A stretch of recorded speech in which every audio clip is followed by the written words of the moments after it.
કેમ છો વિદ્યાર્થી મિત્રો? હું મનીષ સર તમારા માટે આ વિડીયોમાં ધોરણ 8 મેથ્સ ચેપ્ટર 2નો પાર્ટ 4 કે જેમાં હું સમીકરણ આધારિત કુલ પ્રશ્નો લઈને આવ્યો છું. વિદ્યાર્થી મિત્રો, સમીકરણ પર આધારિત દાખલાઓમાં તમારે જે કુલ પ્રશ્નો હોય એ કુલ પ્રશ્નોમાં તમારે દર્શાવેલા પ્રમાણે 4 ક્રિયાઓ કરવી પડશે.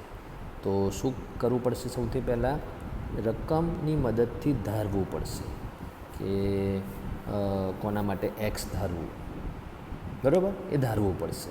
એ દાખલામાં હું તમને આગળ સમજાવું છું. પછી ધાર્યા પછી રકમની જ મદદથી તમારે સમીકરણ બનાવવું પડશે. સમીકરણ આપેલું નહીં હોય એટલે રકમની મદદથી જે 2 કાર્યો કરવા પડશે એ બહુ જ મહત્ત્વના છે. જો એ આવડશે તો પછીના 2 કાર્યો પ્રમાણમાં સહેલા છે. જે સમીકરણનો ઉકેલ શોધવો પડે, એટલે એક્સ હોય તો એક્સની કિંમત શોધવી પડે, જે ચલ રાખેલો હોય એની કિંમત શોધવી પડે, જે તમને સમીકરણનો ઉકેલ શોધવાના દાખલામાં શીખી ગયા છો એ રીતે. અને પછી છેલ્લે ચોથું કામ કરવું પડે. ઘણી વખત વિદ્યાર્થી શું કરે છે કે એક્સની કિંમત એટલે ઉકેલ મળી જાય એટલે દાખલો મૂકી દે છે, ત્યાં દાખલો પૂરો નથી થતો. તમને જે જવાબ માગેલો હોય એ ઘણી વખત મેળવવો પડે છે, અથવા જે એક્સ બરાબર જે મળ્યું એ જેનો જવાબ હોય, પણ છતાં છેલ્લે તમારે જવાબ લખવો પડે. તો આ 4 કાર્યો તમારે કરવા પડશે.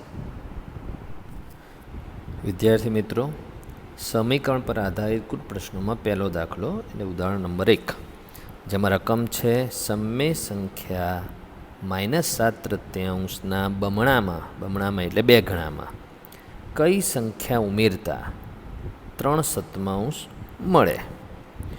રકમને સમજવી એ બહુ જ જરૂરી છે. તમે રકમને સમજશો તો રકમમાં શું નથી આપ્યું એ ધારવું પડશે. તો કઈ સંખ્યા ઉમેરતા, તો આ કઈ સંખ્યા નથી આપી એટલે તમારે એક સંખ્યા ધારવી પડશે, બરાબર? જે હવે આગળ જુઓ તો તમારે આ રકમનું જે વાક્ય છે સમય સંખ્યા -7/3 બમણામાં કઈ સંખ્યા ઉમેરતા 3/7 મળે. એમાં જો કઈ સંખ્યા મેં રેડ કલરથી બતાડ્યું છે. પહેલું કાર્ય કરવાનું છે રકમની મદદથી ધારવું પડે. તો જે સંખ્યા નથી આપી એ ધારીશું. ધારો કે એ ઉમેરવાની છે, ઉમેરતા એટલે જે ઉમેરવાની છે એ સંખ્યા એક્સ છે. તો ધારવાનું કામ પતી ગયું. હવે ધાર્યા પછી શું કરવાનું? બીજું કામ, રકમની મદદથી સમીકરણ બનાવવું પડશે. તો રકમ શું છે એ આપણે આગળ લખી હતી એ જ છે કે સમય સંખ્યા -7/3 બમણામાં શું ઉમેરતા એટલે એક્સ ઉમેરતા, જે આપણે એક્સ ધાર્યું કઈ સંખ્યા 3/7 મળે છે, આ રકમમાં આપેલું છે. તો આનું આ ગાણિતિક વિધાન છે.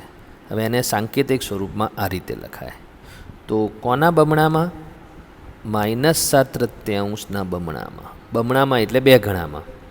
એટલે જો -7/3 કૌંસમાં લખીને એને 2 વડે ગુણ્યું છે.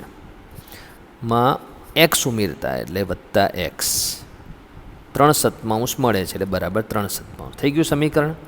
આ સમીકરણ થોડું સાદુરૂપ આપી દઈએ. સમીકરણ તો બની જ ગયું છે પણ એનું સાદુરૂપ આપીએ. તો હવે 2 વડે ગુણવાનું, તો 2 એટલે 2 એકાંશ કહેવાય, એટલે 2 વડે અંશમાં જ ગુણવાનું, છેદમાં નહીં ગુણવાનું. એટલે 2 × 14 અને 1 ધન ને 1 માઇનસ એટલે પ્લસ માઇનસ માઇનસ એટલે -14/3 થયું. બીજું એમનું એમ. તો આ સમીકરણ બની ગયું.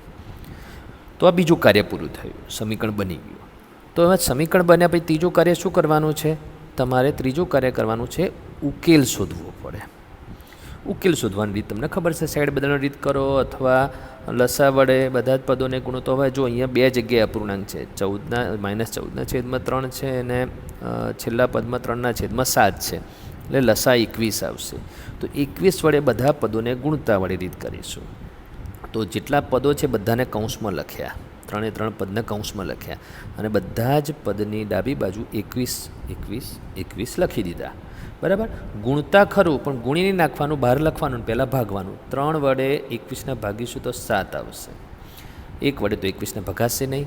7 વડે 21ને ભાગીશું તો 3 આવશે.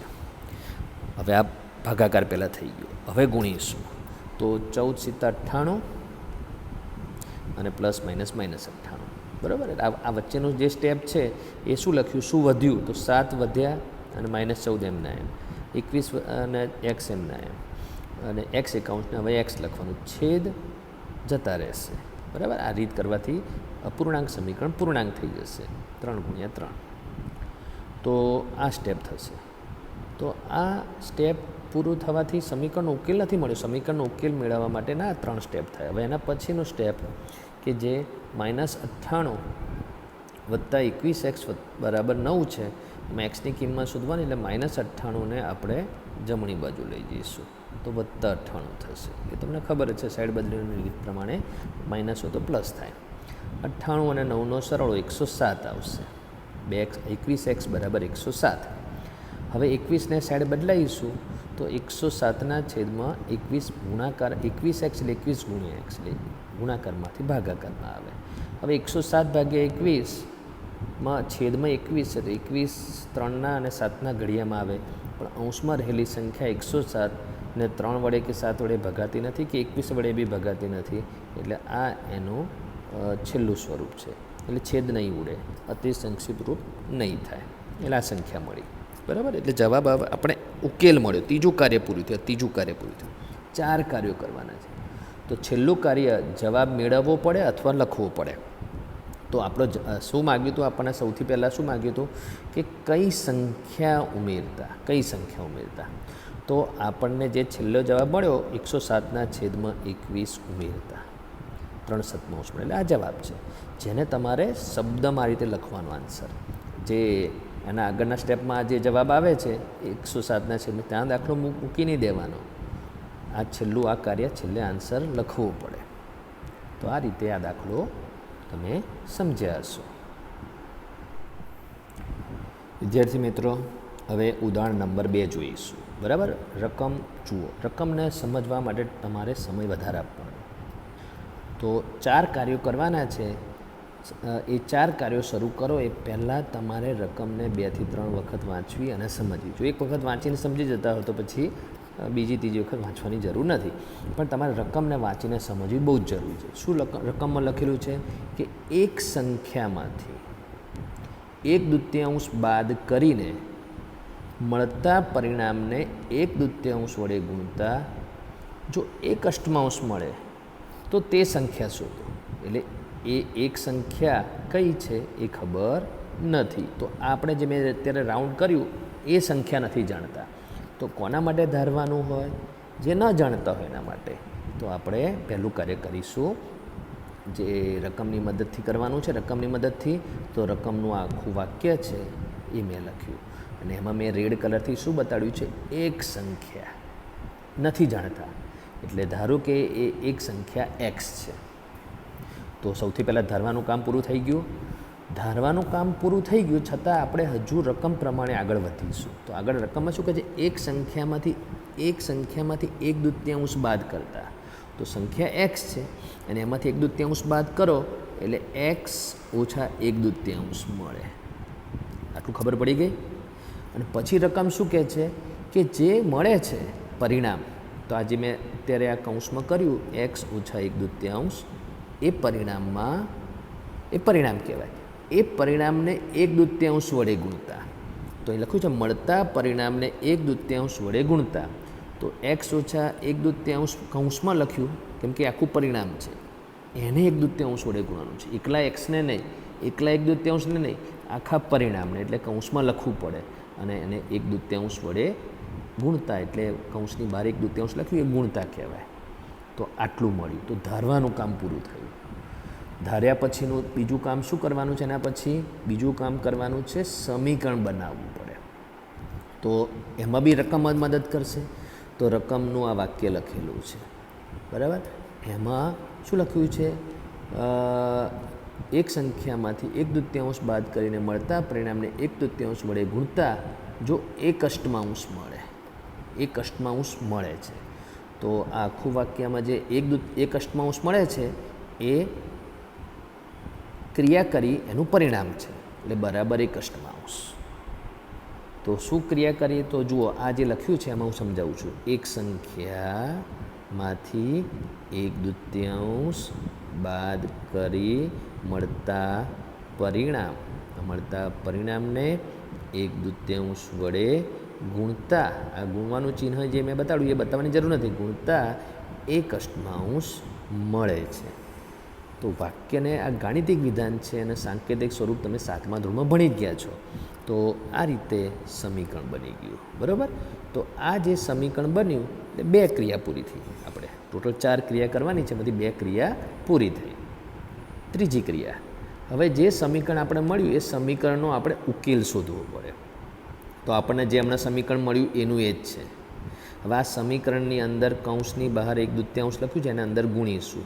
તો 1/2 ઇન્ટુ એક્સ એટલે 1/2 એક્સ, બરાબર. અંશનો ગુણાકાર અંશમાં એક્સ સાથે અને 2/.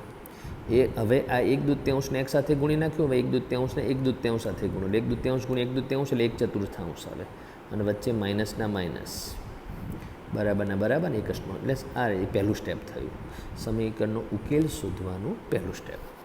હવે આ સમીકરણ અપૂર્ણાંક છે, અહીંયા છેદમાં 8 છે, અહીંયા 4 છે અને અહીંયા 2 છે. એટલે અપૂર્ણાંક સમીકરણ હોય તો લસા વડે બધા જ પદોને ગુણતાવાળી રીત કરો તો સારું રહેશે. બાકી આને બીજી રીતે પણ કરી શકો તમે. તો લસા 8 વડે બધા પદોને ગુણીએ તો બધા પદો કૌંસમાં લખીશું અને 8 વડે આપણે ગુણીશું. પણ પહેલાં ગુણવાનું નહીં, પહેલાં 2 વડે 8ને ભાગીશું તો 4, 4 વડે 8ને ભાગીશું તો 2, અહીંયા 8 8 ઉડી ગયા. હા, બરાબર. એટલે જે વધશે એના પછીનું સ્ટેપમાં શું આવશે? 4 ઇન્ટુ 1x 4x, બરાબર. અને 2 ઇન્ટુ 1 એટલે 2. પછી છેલ્લે 8 8 ઉડી ગયા એટલે 1 વધ્યું એટલે 1. તો સમીકરણ જે અપૂર્ણાંક હતું એ પૂર્ણાંક થઈ ગયું. હજુ ઉકેલ આપણને મળ્યો નથી. હવે -2 જે છે એને આપણે જમણી બાજુ લઈ જઈશું એટલે +2 થાય અને 2 ને 1 3 થાય. 4x બરાબર 3 થયું. 4x એટલે 4 ગુણ્યા x. તો ગુણાકારમાંથી ભાગાકારમાં જશે 4 એટલે 3/4 ઉકેલ મળ્યો. એટલે આ ઉકેલ મળી ગયો આપણને. તો આપણને 3 કાર્યો પૂરા થયા. હવે મેં તમને શું કીધું હતું કે ઉકેલ મળી જાય એટલે દાખલો ત્યાં મૂકી નહીં દેવાનો કે x મળી ગયો એટલે દાખલો નહીં મૂકી દેવાનો. હા, જવાબ તો આવી ગયો જે આપણને મેળવવાનું છે એક સંખ્યા. છેલ્લે આપણે એને લખવું પડે. અમુક વખતે મેળવવો પડશે, અમુક વખત મેળવવો નહીં પડે. જે મળેલો હશે એક્સની કિંમત એ જ જવાબ હશે, પણ એને એ લખવાનું એ શું છે 3/4? તો તે સંખ્યા છે જે આપણે ધારી હતી તે સંખ્યા, એક સંખ્યા x છે તે. તો આ રીતે આ દાખલો પૂરો થયો. 3/4 એ આપણી અજ્ઞાત સંખ્યા જે નહોતા જાણતા એ મળી ગઈ. સમજી ગયા વિદ્યાર્થી મિત્રો? હવે ત્રીજું ઉદાહરણની રકમ સમજીશું આપણે. એમાં સમય વધારે આપવાનો, બરાબર. રકમ સમજવી પહેલી જરૂરિયાત છે. એક સમય સંખ્યાને તો કઈ સમય સંખ્યા નથી ખબર, એટલે એના માટે ધારીશું. પણ આગળ વાંચીએ. એક સમય સંખ્યાને 5/2 વડે ગુણવાનું અને પછી જે ગુણાકાર કરવાથી મળતું પરિણામ હોય એ પરિણામમાં 2/3 ઉમેરતા આપણને -7/12 મળે છે. તો તે સંખ્યા શોધો. તો જે સંખ્યા શોધવાની છે એના માટે આપણે ધારવું પડે. એ સમય સંખ્યા શોધો એમ. તો આપણે પહેલું કાર્ય કરીશું, રકમની મદદથી ધારવું પડે. તો રકમનું આ વાક્ય છે એ આખું આપણે લખી કાઢ્યું. આમાં રેડ કલરથી બતાડેલું છે એક સમય સંખ્યા. જે નથી જાણતા એ ધારીશું એક્સ. ધારો કે એક સમય સંખ્યા એક્સ છે. હવે આપણે રકમની મદદથી ધારવાનું કામ તો પૂરું થઈ ગયું. તો પણ આપણે શું લખવું પડે? બધી ક્રિયા કરવાની છે. પહેલાં 5/2 વડે ગુણો. તો એક સમય સંખ્યાને 5/2 વડે ગુણો એટલે 5/2 એક્સ થાય. પછી પરિણામમાં 2/3 ઉમેરો એટલે +2/3. તો એટલું થઈ ગયું. તો આ સમીકરણ નથી બન્યું. સમીકરણ હોય ત્યાં બરાબરનું ચિહ્ન એટલે આપણે ક્રિયા કરી દીધી, ધાર્યું અને ક્રિયા કરી. હવે સમીકરણ બનશે. તો રકમની મદદથી સમીકરણ બનાવવું પડે. તો રકમમાં શું કીધું છે?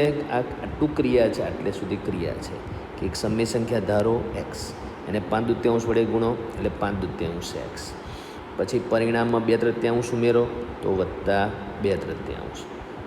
તો પછી શું લખ્યું છે? તેથી આપણને -7/12 મળે છે. -7/12, બરાબર. એ -7/12 જે આપણને મળે છે એ બરાબર કરીને -7/12. તો આ આખું ગાણિતિક વિધાન હતું, એનું આ સાંકેતિક સ્વરૂપ લખ્યું, એ સમીકરણ બની ગયું. સમીકરણ બનવાનું કામ પતી ગયું. આ 2 ક્રિયાઓમાં સૌથી વધારે મહેનત કરવી પડશે તમારે. ત્રીજી ક્રિયા છે ઉકેલ શોધવાનું. તો સમીકરણનો ઉકેલ શોધવા માટે આપેલું જે સમીકરણ છે એ આપણે આગળ મેળવ્યું હતું એનું એ જ છે અને સમીકરણ અપૂર્ણાંક છે. બરાબર. એટલે અપૂર્ણાંકમાં અહીંયા છેદમાં 2 છે, 3 છે ને 12 છે, તો એ બધા છેદનો લસા 12 આવે. જ્યારે સમીકરણ અપૂર્ણાંક હોય તો જે લસા છે લસા વડે બધા જ પદોને ગુણતાવાળી રીત કરશો તો પ્રમાણમાં સહેલું પડશે. બાકી સમીકરણને અપૂર્ણાંક રાખીને બી સાઈડ બદલાઈને તમે દાખલો ગણી શકો છો. ઉકેલ શોધવાની રીતો આપણે આના આગળના વિડીયોમાં સમજાવેલી જ છે, બરાબર. તો બધા જ પદોને 12 વડે ગુણીશું. બધા પદોને કૌંસમાં લખી દેવાના જે આપેલા છે અપૂર્ણાંક પદો એ, અને બધા જ કૌંસની ડાબી બાજુ 12 વડે ગુણતા 12 લખી દેવાના. પણ ગુણવાનું નહીં, પહેલાં ભાગવાનું. તો 2 વડે 12ને ભાગીશું તો 6, 3 વડે 12ને ભાગીશું તો 4, 12 ને 12 વડે ભાગીશું એટલે ઉડી ગયા, બરાબર. અને પછી જે વધ્યું તો 12 6 વધ્યા, અંદર 5x, પછી 12 4 વધ્યા અને અંદર કૌંસમાં 2, 12 ઉડી ગયા એટલે ખાલી -7 વધ્યા. સમીકરણનો ઉકેલ શોધી રહ્યા છે. ઉકેલ હજુ મળ્યો નથી. હવે એના પછીના સ્ટેપમાં શું થશે? 6 5 30x થશે, + 4 2 8 થશે, 30x + 8 બરાબર -7 આવશે. તો તમે જુઓ 30x + 8 બરાબર -7. આપણે ઉકેલ શોધવાનું કામ ચાલી રહ્યું છે, બરાબર. તો સમીકરણ અપૂર્ણાંક હતું એ પૂર્ણાંક થઈ ગયું. હવે +8 ને જમણી બાજુ લઈ જશો એટલે -8, -7 -8 સમાન ચિહ્ન સરવાળો, 8 7 15 અને મોટાંકનું ચિહ્ન એટલે -15. આ બધું સાદુરૂપ કહેવાય. સમીકરણનો ઉકેલ શોધવા માટે આપણે સાઈડ બદલતા આવડવી જોઈએ અને સરવાળો બાદબાકી ગુણાકાર ભાગાકાર જે ક્રિયા આવતી હોય એ ક્રિયા કરતા આવડવી જોઈએ. ચિહ્નની ભૂલ ના થવી જોઈએ. હવે 30x એટલે 30 × x, તો ગુણાકારમાંથી ભાગાકારમાં જશે 30 એટલે -15 ને છેદમાં 30 આવશે, એટલે 15 દુ 30, તો 2 છેદમાં છે એટલે છેદમાં 2 આવશે, અંશમાં કંઈ ના વધે એટલે 1 અને ચિહ્ન ઋણ છે એટલે ઋણ 1/2. કેટલાક વિદ્યાર્થી આ જગ્યાએ શું બોલો કે 15 દુ 30, 2 જ દેખાય છે, 15 અને 30 ઉડી જાય છે, છેદમાં 2 દેખાય ને જવાબ 2 લખશે, હવે -2 લખશે. 2 છેદમાં વધે એટલે છેદમાં લખવું પડે, 2 અંશમાં કંઈ ના વધે તો 1 લખવો જ પડે, અને ચિહ્ન ઋણ છે તો ઋણ બતાવવું પડે. ઉકેલ મળી ગયો. ઉકેલ મળી જાય દાખલો ત્યાં મૂકવાનો નથી, આગળ માંગેલો જવાબ મેળવવો પડે. શું માગ્યું હતું આપણને? એ એક સમમેય સંખ્યા x મળી ગઈ છે આપણને. હા, -1/2 મળી ગઈ છે, પણ તમારે એને શબ્દમાં આન્સર લખવો પડશે, જવાબ લખવો પડશે, મેળવવો પડશે. હજુ આપણે 3 ઉદાહરણમાં મેળવવાનું આવ્યું નથી, સીધો જે જવાબ આવ્યો એ લખવાનો. આમ તે સમમેય સંખ્યા -1/2 છે. તો આ ત્રીજું ઉદાહરણ આપણે તમને મેં સમજાવ્યું. વિદ્યાર્થી મિત્રો, હવે ચોથું ઉદાહરણ રકમને સમજીશું. પહેલાં જો 3 ક્રમિક પૂર્ણાંક સંખ્યાઓનો સરવાળો 51 હોય તો તે સંખ્યાઓ શોધો. તો ક્રમિક પૂર્ણાંક સંખ્યાઓ, હવે ક્રમિક પૂર્ણાંક સંખ્યાઓમાં એક ઉદાહરણ લઈએ કે 7 8 અને 9 3 ક્રમિક પૂર્ણાંક સંખ્યા છે. તો આ તો ઉદાહરણ છે. તો તમે જુઓ છો કે 7 પછી 8 ક્યારે આવે? 1 ઉમેરવાથી. અને 8માં બી 1 ઉમેરો એટલે 9 થાય, એટલે 7માં કેટલા ઉમેરો તો 9 થાય 2. એટલે ધારો કે આ 7ને આપણે x ધારીશું તો એમાં 1 ઉમેરવાથી 8 થાય છે, એટલે x + 1. અને જે 7 છે એમાં 2 ઉમેરવાથી 9 થાય છે, એટલે x + 2. એટલે જ્યારે પણ 3 ક્રમિક પૂર્ણાંક સંખ્યાઓ કે પ્રાકૃતિક સંખ્યાઓ ધારવાની હોય, એકી કે બેકી સંખ્યા એવું ના હોય, તો એ તમારે આ 3 જ આ રીતે ધારવાની. ચોથી ધારવાની કીધી તો x + 3, કેમ કે 10. તો 7માં 3 ઉમેરો તો 10 થાય. તો આ રીતે તમારે ધારતા આવડવું જોઈએ. 7મા ધોરણમાં આ ટાઈપના દાખલા આવી ગયેલા છે. ક્રમિક પૂર્ણાંક સંખ્યાઓ, ક્રમિક પ્રાકૃતિક સંખ્યાઓ તમારે 7મા ધોરણમાં આવી જ ગયેલી છે, બરાબર. પણ 8મા ધોરણમાં પણ એનો દાખલો છે એટલે આપણે લઈએ છીએ. તો પહેલું કામ શું કરીશું? રકમની મદદથી ધારવું પડે. તો આ રકમનું વાક્ય છે આખું, એ મેં રેડ કલરથી બતાડ્યું છે, એના ઉપર તમારે નજર જવી કેમ કે ધારવા માટેનો ભાગ છે. 3 ક્રમિક પૂર્ણાંક સંખ્યાઓ.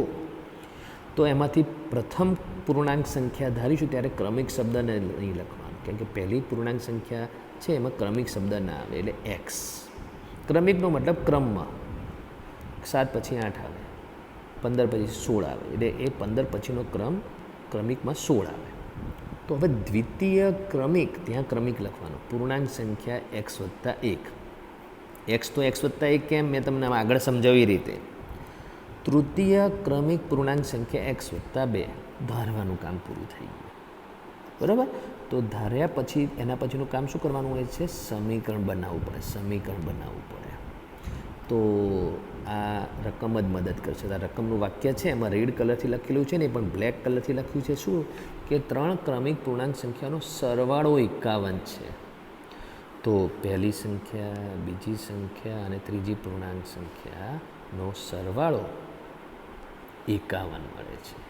તો આ સમીકરણ બની ગયું. તો આ ગાણિતિક વિધાન હતું, એનું આ સાંકેતિક સ્વરૂપ લખ્યું.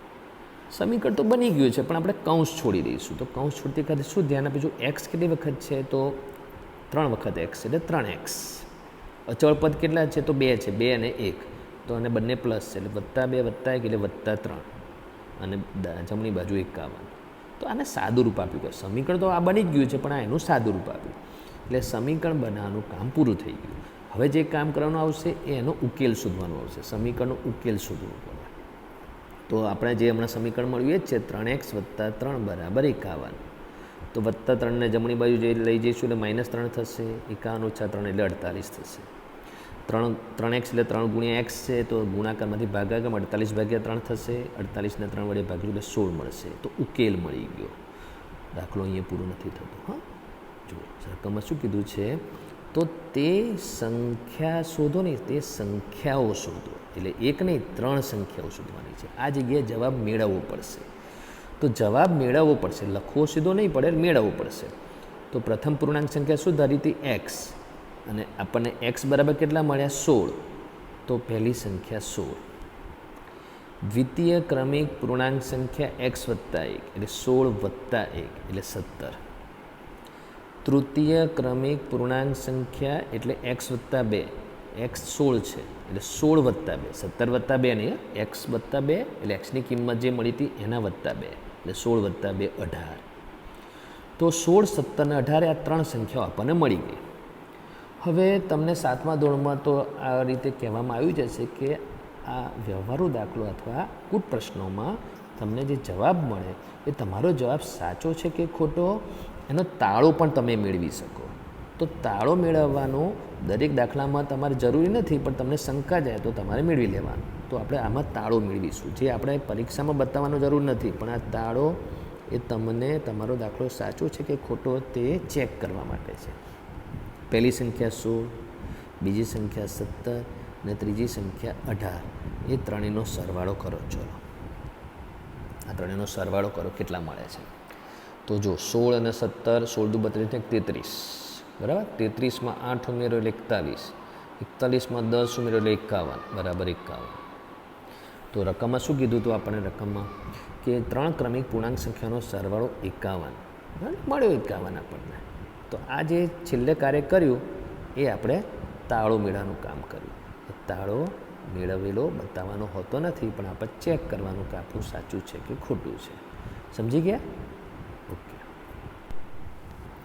વિદ્યાર્થી મિત્રો, હવે ઉદાહરણ નંબર 5 જોઈશું. હવે આ ઉદાહરણનો જે નંબર છે એ કોઈ ચોપડીના નંબર પ્રમાણે નથી, પણ આપણે અહીંયા વિડીયોમાં જે પ્રમાણે ઉદાહરણ દાખલા લીધેલા છે, આપણે એનું ઉદાહરણ કીધેલું છે ને એના એ પ્રમાણે ક્રમમાં નંબર આપેલા છે. તો ઉદાહરણ નંબર 5ની રકમ જુઓ. 11ના 3 ક્રમિક ગુણિત. હવે ગુણિતનો અર્થ ખબર છે? ગુણિત એટલે અવયવી. અવયવી, બરાબર. અવયવી 11નો ગુણિત એટલે 11, 11 × 22, 11 × 33, એ રીતે 11ના અવયવી મળે, બરાબર. 4ના ગુણિત એટલે 4, 4 × 2 = 8, 4 × 3 = 12, ચોખ્ખું 16, એ પ્રમાણે 4ના અવયવી તો 4ના ગુણિત. તો એ રીતે અહીંયા 11ના ગુણિતનો સરવાળો 363 છે. 3 ક્રમિક ગુણિતનો સરવાળો 11ના, એટલે હું એક અહીંયા ખાલી ઉદાહરણ લખું છું, એ જુઓ. 11ના 3 ગુણિત લખું છું. તો 11, 22, 11 × 33, 11ના 3 ગુણિત છે. આ જવાબ આ નથી, આ તો તમને 11ના 3 ગુણિત કોને કહેવાય એ સમજાયું. હવે તમે કેમ આ મેં ઉદાહરણ લખ્યું? તો ચલો 11માં કેટલા ઉમેરવાથી 22 થાય? 11. એટલે આ x હોય તો આ x + 11 લખવું પડે. અને 11માં કેટલા ઉમેરવાથી 33 થાય? તો 22 ઉમેરવાથી, એટલે x + 22. તો જો 8નો ગુણિત હોય તો 8-8નો ગેપ હોય. આ બંને વચ્ચે જો અત્યારે આ બંને વચ્ચે 11નો ગેપ છે, આ બંને વચ્ચે 11નો ગેપ છે, એટલે પહેલી ત્રીજી વચ્ચે 22નો ગેપ થયો. આ સમજો બહુ જ જરૂરી છે, બરાબર.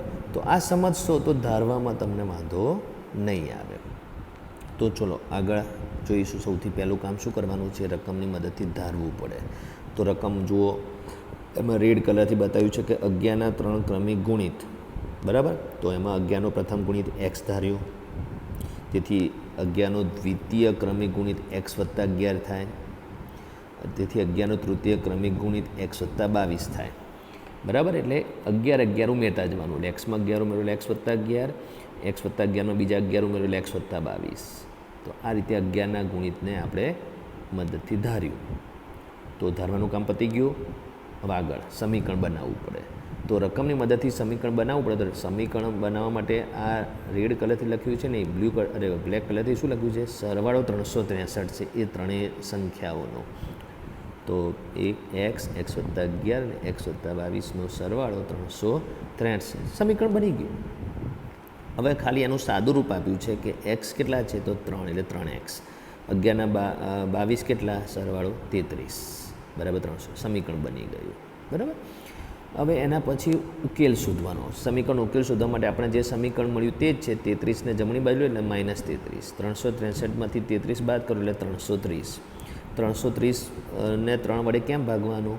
કેમ કે 3x એટલે 3 ગુણ્યા x, એટલે ગુણાકારમાંથી ભાગાકારમાં, એટલે 110, x બરાબર 110 મળે. ઉકેલ મળી ગયો. ઉકેલ મળી જાય દાખલો પૂરો કહેવાય નહીં, કેમ કે અહીંયા આ ગુણિતો શોધો, એટલે 3 સંખ્યાઓ શોધો. ગુણિતો શોધો અથવા અવયવીઓ શોધો. તો 11નો પ્રથમ ગુણિત એક્સ 110, એટલે પહેલી સંખ્યા 110 મળી. 11નો દ્વિતીય ક્રમિક ગુણિત એટલે એક્સ વત્તા 11, એટલે 110 વત્તા 11 એટલે 121, એટલે બીજી સંખ્યા 121 મળી, બરાબર. તૃતીય ક્રમિક ગુણિત એક્સ વત્તા 22, એટલે એક્સ એટલે 110 વત્તા 22 એટલે 132, એટલે ત્રીજી 132 મળી. તો હવે આપણો દાખલો સાચો છે ખોટો એટલા એ તાળો મેળવવા માટે મેં નીચે લખ્યું છે. તો ચલો 110 વત્તા 121 વત્તા 132 કરી જુઓ તો શું મળે છે? જુઓ તો મળશે 2 ને 1 3, 3 ને 2 5 ને 1 6, 1 વત્તા 1 વત્તા 1 એટલે 363. તો શું રકમમાં લખ્યું છે? કે સરવાળો 363 છે. મળે છે 363. તો આ જે છેલ્લે લખ્યું એ તાળો મેળવવા માટે લખ્યું. સાચો છે કે ખોટો આપણો દાખલો? બરાબર, આપણો જવાબ સાચો છે ખોટો એ તાળો મેળવવાનું, બતાવવાનું નહીં, મનમાં અથવા રફમાં કરી લેવાનું. અને કરવું જરૂરી નથી. તમને પહેલાંથી કોન્ફિડન્સ હોય કે હું સાચું જ કરી રહ્યો છું, તો આ તાળો મેળવવાની જરૂર હોતી નથી. તો આ આપણું આ 5મું ઉદાહરણ પૂરું થયું. સમજી ગયા વિદ્યાર્થી મિત્રો? હવે ઉદાહરણ નંબર 6, જેમાં રકમમાં લખ્યું છે કે ચડતા ક્રમમાં રહેલી 3 ક્રમિક પૂર્ણાંક સંખ્યાઓને અનુક્રમે 2, 3 તથા 4 વડે ગુણાકાર કરી અને સરવાળો કરતાં જો સરવાળો 74 મળે તો તે સંખ્યાઓ શોધો. હવે 3 ક્રમિક પૂર્ણાંક સંખ્યાઓની વાત તો આના આગળના દાખલામાં આપણે કરી. તો આમાં નવું શું છે? તો આમાં નવું છે કે ચડતા ક્રમમાં રહેલી. તો 3 ક્રમિક પૂર્ણાંક સંખ્યાઓ આપણે બોલીએ તો મોટાભાગે આપણને ટેવ ચડતા ક્રમમાં બોલવાની જ છે, 10, 11, 12. પણ અહીંયા એટલા માટે જરૂરી છે કે તે 3 ક્રમિક પૂર્ણાંક સંખ્યાઓ જે આપણે ધારીશું એને અનુક્રમે 2, 3 અને 4 વડે ગુણવાનું છે. એટલે 3 ક્રમિક પૂર્ણાંક સંખ્યાઓમાં જે નાની હોય ને 2 વડે, એનાથી મોટી હોય ને 3 વડે, અને એનાથી મોટી હોય ને 4 વડે ગુણવાની છે. એટલા માટે ચડતા ક્રમમાં શબ્દ જરૂરી છે, બરાબર. હવે આપણે પહેલું કામ શું કરીશું? તો પહેલું કામ આપણે કરીશું કે જે રકમ છે એમાં 3 ક્રમિક પૂર્ણાંક સંખ્યાઓને આપણે ધારીશું. તો પહેલી પૂર્ણાંક સંખ્યા એક્સ, બીજી એક્સ વત્તા 1 અને ત્રીજી એક્સ વત્તા 2. તો તમે આના આગળના દાખલામાં સમજી ગયા કે રીતે? તો આ તો સમજ પડી ગઈ. હા, હવે એના પછી શું લખ્યું છે? તેમને અનુક્રમે 2, 3 અને 4 વડે ગુણવાનું અને પછી એમનો સરવાળો કરવાનો, અને એ જવાબ 74 આવે તો સમીકરણ બનાવવાનું આવ્યું. તો રકમની મદદથી સમીકરણ બનાવવા માટે તો જે પહેલી પૂર્ણાંક સંખ્યા છે એને 2 વડે ગુણ્યું, બીજી પૂર્ણાંક સંખ્યા છે એને 3 વડે ગુણ્યું અને ત્રીજીને 4 વડે ગુણ્યું અને એ ગુણાકાર કરીને એ ત્રણેય સંખ્યાઓનો સરવાળો કરવાથી 74 મળે છે. બની ગયું સમીકરણ. તો હવે આ સમીકરણ તો બની ગયું છે. હવે આમાં આપણે કૌંસની અંદર સંખ્યાઓને ગુણી નાખીશું એટલે સાદું રૂપ આપીશું એટલે 2x + 3x + 3 + 4x + 8 થશે. તો અહીંયા +3 કેમ થયું? 3 × x 3x અને 3 × 3 એટલે 3 થયું. અહીંયા 8 કેમ થયું? 4 × x 4x અને 4 × 2 8. તો આ સમીકરણ બની ગયું. પણ હજુ આમાં સાદુરૂપ થઈ શકે એમ છે. એક્સવાળા પદોનું એક્સવાળા પદ સાથે સાદુરૂપ 4 ને 3 7 ને 2 9x અને એક્સ વગરના પદો અચળ પદ 3 અને 8 છે અને બંને ધન છે +3 + 8 એટલે +11 બરાબર 74. તો આ સમીકરણ બની ગયું. હવે સમીકરણ બન્યા પછી આપણે શું કરવાનું? ઉકેલ શોધવાનો. તો 9x + 11 બરાબર 74 માં +11 ને આપણે જમણી બાજુ લઈ જઈશું તો -11 74માંથી 11 બાદ કરીશું એટલે 63 9x એટલે 9 × x એટલે ગુણાકારમાંથી ભાગાકારમાં જશે 9 63 / 9 9 × 63 એટલે x બરાબર 7. ઉકેલ મળી ગયો. હવે માગેલો જવાબ શોધવાનો. તો શું માગ્યું છે? તો તે સંખ્યાઓ શોધો. તો સંખ્યાઓ શોધવાની છે. તો આમાં પ્રથમ પૂર્ણાંક સંખ્યા શું ધારી હતી? x અને આપણને x બરાબર શું મળ્યું? 7. તો પહેલી સંખ્યા 7. બીજી ક્રમિક પૂર્ણાંક સંખ્યા x + 1. હવે x કેટલો મળ્યો છે? 7. એટલે આ મેં જે બ્લેક કલરથી બતાવ્યું છે ત્યાં 7 + 1 7 + 1 કેટલા થાય? 8. તો અહીંયા 8 મળશે. બીજી સંખ્યા, બીજી ક્રમિક પૂર્ણાંક સંખ્યા 8 મળશે. તૃતીય ક્રમિક પૂર્ણાંક સંખ્યા ત્રીજી x + 2. એટલે અમે બ્લેક કલરથી બતાડ્યું છે રાઉન્ડ, એમાં એક્સની જગ્યાએ 7 મૂકો. 7 + 2 એટલે 9. તો 7 8 ને 9 આ 3 ક્રમિક પૂર્ણાંક સંખ્યા મળી ગઈ. હવે આપણો દાખલો સાચો છે કે ખોટો ચેક કરવું છે. તો જે 3 સંખ્યા મળી 7 8 અને 9, હવે શું રકમમાં કીધું છે? તેમને અનુક્રમે 2 3 અને 4 વડે ગુણવાનું છે પછી સરવાળો કરવાનો છે. તો આને 2 વડે ગુણીશું એટલે કેટલા થશે? 14. આને 3 વડે ગુણીશું એટલે કેટલા થશે? 24. અને આને 4 વડે ગુણીશું એટલે કેટલા થશે? 36. અને પછી એમનો સરવાળો કરવાનો. તો ચલો 36 અને 24નો સરવાળો 60 થાય. છેલ્લી બે સંખ્યાનો સરવાળો 60 થાય અને 60માં 14 ઉમેરી એટલે 74 થાય. તો રકમમાં છે 74. તો સરવાળો 74 મળે છે. તો આ આપણે જે છેલ્લે કર્યું એ તાળો મેળવ્યો કહેવાય. તો આપણે આપણો દાખલો સાચો છે આપણને ખબર પડી ગઈ. તો સમજી ગયા? ઓકે.